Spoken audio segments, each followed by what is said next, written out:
Hey YouTube, so in today's episode I am working on my wife's 2008 Toyota Sienna, and the reason why I'm doing that is because I'm prepping her for a road trip.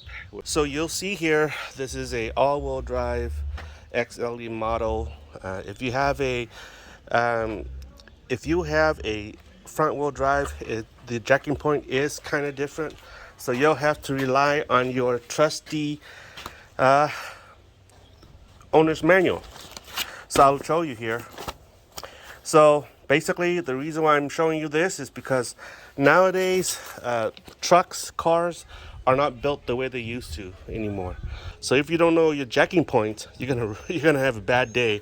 You could end up ruining your car, your underbelly. So here, let me show you this. Okay. So for two-wheel drive model, right here, if you look under, there's a little tab here that looks like this. That's your jacking point. However, with mine's an all-wheel drive model here, so the jacking point is actually on the diff there. So for the front, this is a little shield right here. It's made out of plastic. It's this little clearing here, this little cut right here. That's the jacking point. So that's where you need to jack your car. Okay. And then if you're gonna put a jack underneath it, let me show you. So for those that comes with your own OEM from the factory tire jack, this is where you want to mount. You want to jack it. Okay, you put this. There's this little indentation here, and you put this bottle jack right on top of this, and you jack. Basically, the rear is like that. Okay, so that's what you do. I'm gonna put my jack stand close by this area as well, because that's where it tells me to jack this thing up. So that's what I'm doing, guys. Let's go and jack her up. This is how I prepare for my trip. So here I am here at my van. I keep saying car and truck, but really it's a van. I'm looking for tire wear. This tire still got a lot of tread on it, and yeah, it's still very good. But what I'm gonna do now is I'm gonna remove the lug nuts here. Okay, but let's go check the other side. I'm basically checking for wear and tear for my long distance trip. It's gonna be a month trip. Let's see. Here, there's some normal wear and tear on the rotor. Okay, you can see normal wear and tear, not too bad.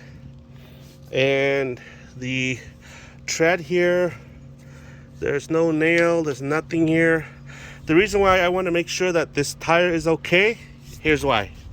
On the all-wheel drive Siennas, they don't come with spare tires. Don't ask me why, that's just how it is. So I want to make sure my tires are good. So the tires are good. Let's attack the lug nuts.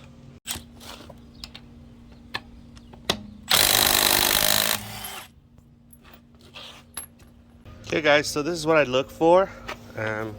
Basically I'm going to be removing this caliper. I'm going to check the brake pads to make sure it's still thick. And being that this is it's not an IFS, but it's not a solid axle. Okay, this part of the beam here acts like a light axle. Okay, but it's got CV axles here. Okay, so this thing helps it track. Okay, so what I'm looking for here is I'm looking at the bushings here.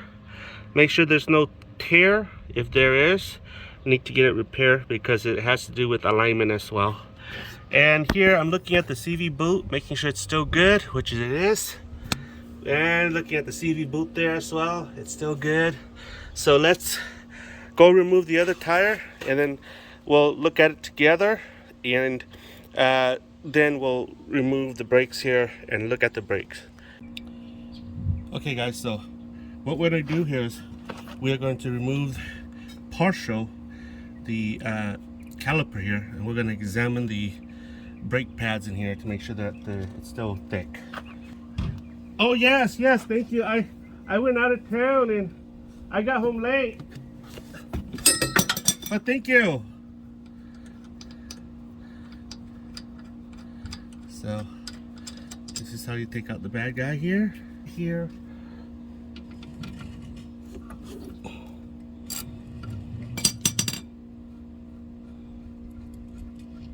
Wow, that was really loose. Whoever tightened it didn't care for it to make it right. Okay, so what I'm gonna do here is I'm gonna use a screwdriver to pry, because right now the calipers is really tight like that, right?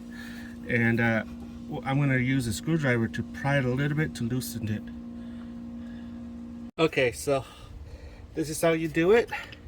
You insert the screwdriver on this side.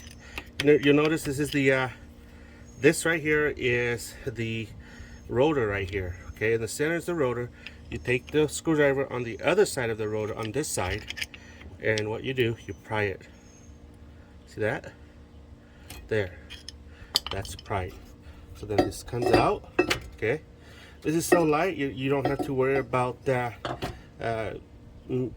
hanging this, because if it's really heavy, you might want to consider hanging it. Okay, but it's so light you don't have to worry about shearing off the brake line. So you'll see here, okay, this is sort of like a feeler gauge or a scratcher, where if it's worn out, if the pad here is worn all the way to this depth, it starts to scratch the rotor here, and it makes that nail on the chalkboard noise.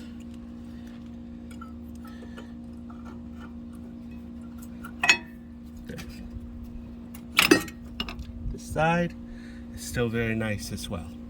So this is great.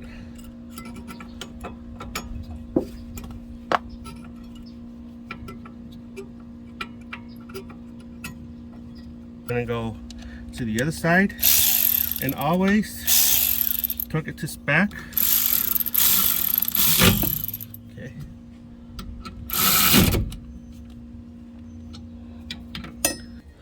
Okay, so here you'll see it's got a thick pad just like the other side.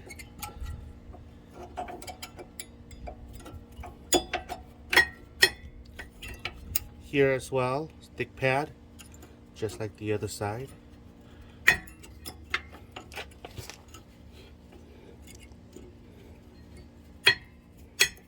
Okay, we're good. Let's put it back. There's nothing wrong with the pad. There's no scoring. Okay, there's no irregular wearing. It's normal wear and tear, so that's good.